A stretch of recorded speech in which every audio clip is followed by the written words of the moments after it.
Hello, hey, Derek Applegate here. Good morning or afternoon or whatever time zone you're in. It's Wednesday again, and we're doing week 5 of our Happiness and Joy class. And we're going to talk about our well-being and where our well-being comes from and the importance of that well-being.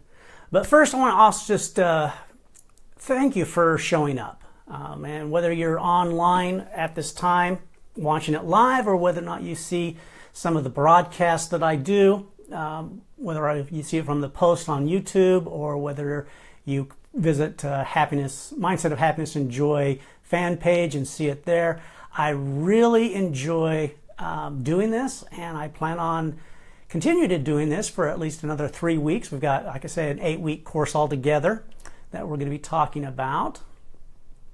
And also, what I like to say is that if you have any questions and you want to reach out to me, again, just send me a messenger, or there's an email link on the Mindset of Happiness and Joy fan page. Send me a little bit of a message. If you have any questions, if you want to maybe take this conversation a little bit further, you're more than welcome to do that. But last week, I kind of talked to you a little bit about basically how we experience our life. And I'll probably go ahead and post something else on a whiteboard to kind of show you the illustration. But most people have a misunderstanding that they think that circumstance is the source of their well-being. That if we can design a life and control the circumstances, life will be better. And it really isn't that way. It's actually an inside-out life. It's where we come from as far as our understanding. So most people think, again, circumstance equals experience. But circumstance, it's neutral. And it's neutral until we put judgment on it. And where we put judgment on it is via the principle of thought in the moment. It's basically thought. And our thoughts, again, lead to feelings. And we explained last week that feelings are just an indicator of where your thinking is in that moment. They don't tell you anything about the past. They don't tell you about the future. It's just telling you where your thinking is in the moment. Now, the other thing that we have is we've got behavior. And no behavior can ever be done without a thought. Our behaviors are thought generated. Our experience of life is thought generated. Our past is thought generated. What's going on right now is thought generated in the moment. It's the fundamental principle of thought. And as you understand that on a deeper level, you'll understand the arbitrary nature of thought. How it's just random, that one thought's not any better than the other thought. It's just thought. And what determines kind of that thinking mode or where you're at, the question I always like to ask, let me ask this question, is where do you think your well-being comes from? And what is well-being to you? Again, what does well-being mean to you? And where do you think your well-being comes from? And there's really clues in answering those questions. Because your entire behavior, your entire thought pattern comes from an understanding where your well-being comes from. See, for me, I used to think that well-being came from outside of me. If I could just make life work better for me, if I could have more money, if I could have a better relationship with my wife, if work worked better, if people treated me kindly or nice, then okay, then everything would work better. And that I looked at my well-being as coming from outside of me.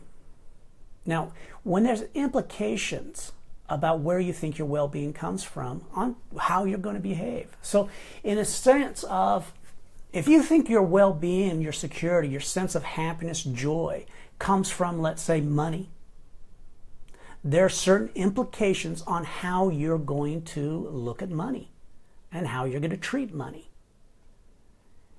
And it's not either a right or a wrong, but it's just an understanding. Now, if a person really thinks that their money is the source of their well-being, they may do a lot of behaviors to either get more money and become very, let's say, ambitious, go out and seek money, go out and work in a business, try to build business, try to find things to gain wealth. Or the other option that they do have sometimes is that they become very stingy with their money. And they're very scared of losing their money. So they become very timid and very penny pincher and very closed fist. And, oh, I've got to protect this money and I've got to hold on to that money. But when you understand that, well, it's not necessarily true, but that's how you're going to experience your life on where you think your well-being is coming from. And what I want to point to you is that your well-being is innate.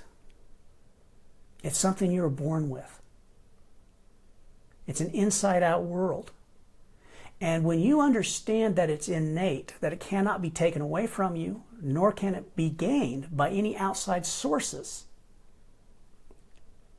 and it's just from within inside you, there's some implications on that. And the implications is that you start looking at life in a little different light. So instead of having huge issues and huge problems and looking at the source of those problems as whether or not I'm going to have well-being. So in other words, if a person looks at well-being outside of themselves and they start having relationship difficulties because, oh my gosh, you've got all these issues, or my well-being comes from how well my business is going. And then when business starts to slack off, which it will, sometimes you'll get into that sense of angst and worry, and I've got to do something because my well-being is tied to that business. But when you understand that your well-being is innate, it is who you are by nature, then a lot of those issues and problems don't look really that big. And you can actually solve the problems, lack of a better word, by going to the source of seeing it through a better eyes. And every time I focused on an issue as the issue was the problem, I spun my wheels. But when I looked at the issue, but looked through it, the lens of my own well-being, I had insight on the things I needed to do to take care of what was in front of me. Here's an analogy. Hope it works for you, but we'll try it. But imagine yourself sitting next to a stream. And this is your favorite place in the world to be, is just be able to be sitting at this stream and just enjoying the water go by. And one day you notice some ping pong balls floating down the stream. And you think, oh my gosh, I gotta get those ping pong balls out of my stream because that's ruining my view, my experience. So you grab your little fishing net and you pick up the ping pong balls. A little bit later you see some more ping pong balls coming down. And oh my gosh, there's more ping pong balls. I've got to take care of these ping pong balls. So you gather your net and pick those up. And then you decide, well, gosh, I've really got to get a strategy to make sure that none of these ping pong balls keep coming by. So you go ahead and you set up a net to cross your stream to pick up these ping pong balls. And it gives you a little bit of sense of peace that, okay, I got my net set up to pick up these ping pong balls. And so, again, more ping pong balls keep coming down the stream, and You keep managing your nets and trying to manage to get those ping pong balls out. But then all of a sudden one day it just comes to you.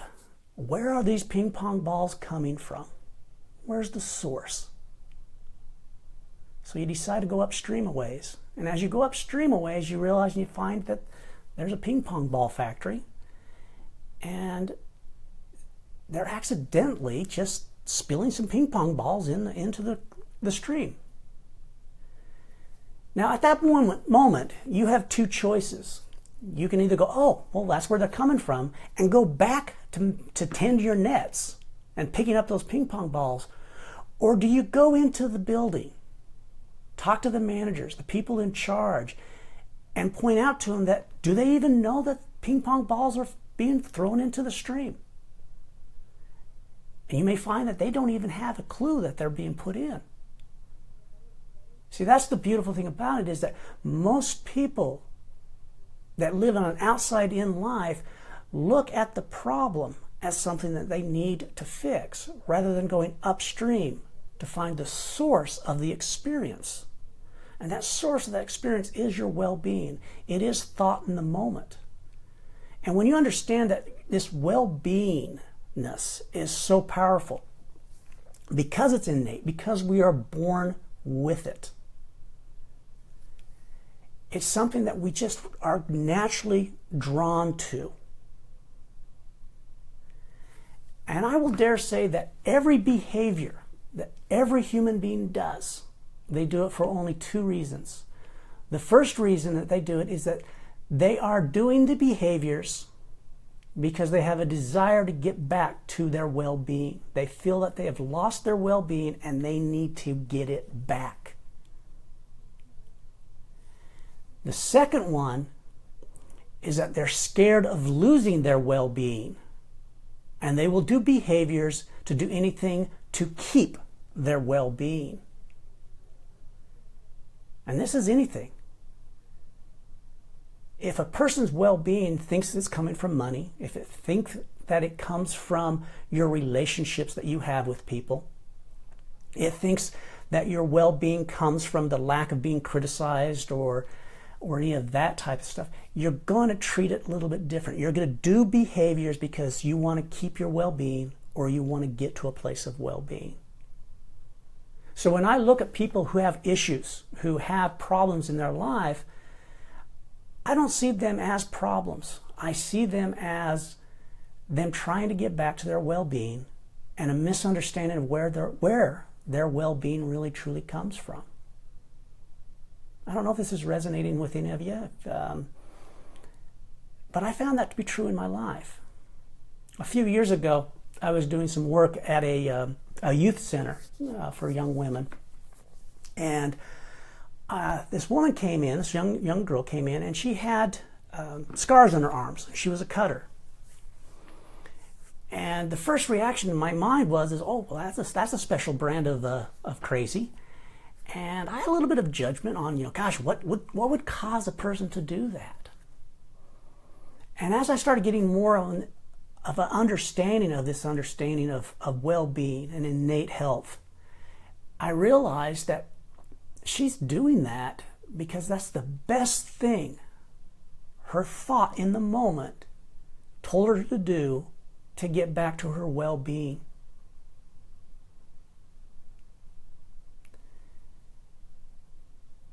And I was able to look at her now differently, where she's not broken, she's not crazy, she doesn't have issues. She just has a misunderstanding of where her well-being is coming from.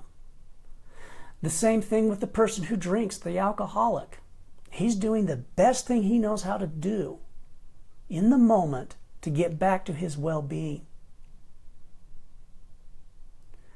Now, I don't know if that sounds a little too awful for you, but no, there really are issues out there. But really, when you break it down to the source, it's our well-being and where we think our well-being is coming from. So we have a choice in our life. We can continue to keep trying to pick up the ping pong balls out of our stream and manage our nets and do all the strategies and techniques to take care of those things. Or we can go upstream and look to the source of our well-being. And when you understand that your well-being comes from within, doesn't come from without, it allows you to manage the quote issues that are out there. Because we do live in a life that is form, that is a physical world. We do have bills we have to pay. We still have a roof that we need to have over our heads. We still need to put food in our bodies.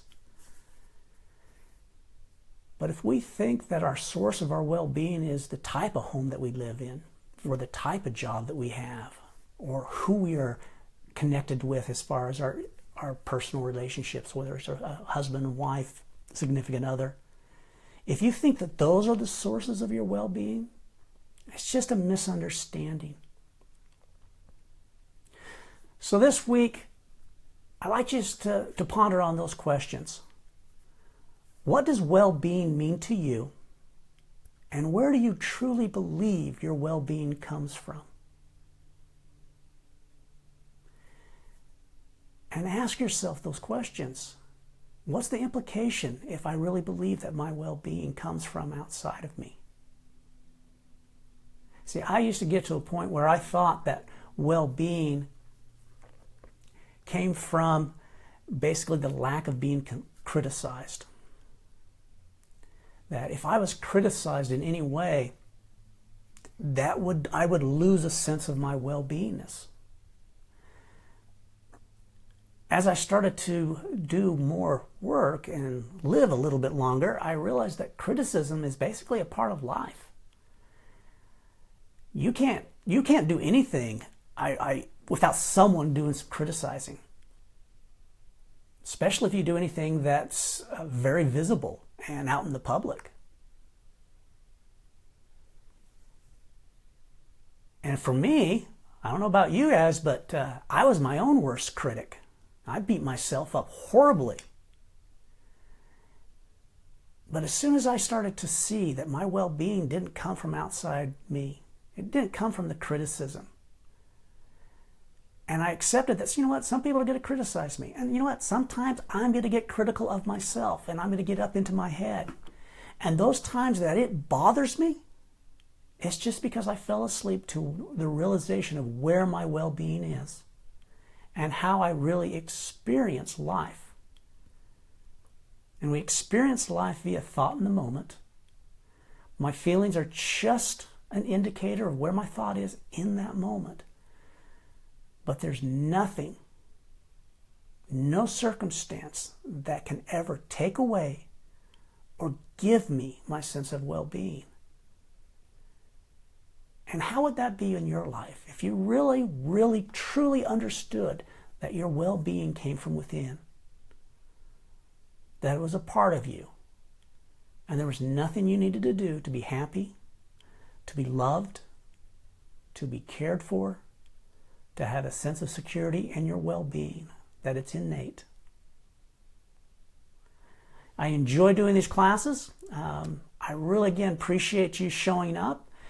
And if you do have a desire, you want to ask me some questions, go ahead and instant message me in Facebook or go to my fan page, Mindset of Happiness and Joy, and click on the email link and just send me an email and let's start the conversation.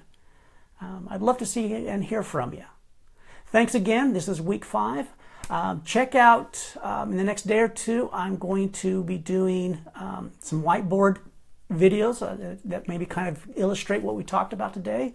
And also I'm thinking probably on Friday, I'll make the announcement a little bit later on today, but on Friday I'll be doing a Facebook Live on how this experience correlates with relationships. And so I'm going to do a rebroadcast of my Effortless Relationship webinar, probably on Friday.